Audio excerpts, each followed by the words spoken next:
નેતાજી, આ રોડ પર જે ખાડા છે એના વિશે તમારે શું કેવું છે? આ ખાડા જે છે પડેલા રોડ પર તે તમે ક્યારે ભરશો? અરે આ ચૂંટણી આવી ગઈ છે, જો રસ્તા પર આ ખાડા પડેલા છે ઈ તમારે આડા આવે, ખાડા આડા આવે તો તમારે હેલ્મેટ પહેરવાનું રાખો.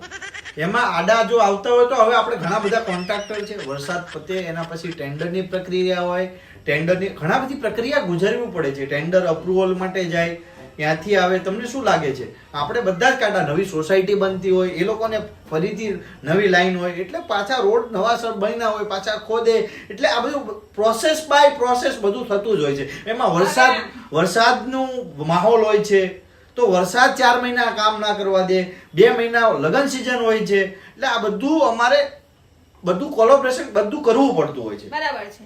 આ પ્રોસેસ બહુ લાંબી છે, ક્યારે પૂરી થશે? થઈ જશે, બધા નવી સોસાયટી ડેવલપમેન્ટ બધું ચાલતું હોય છે, બધી પ્રોસેસ થઈ જશે.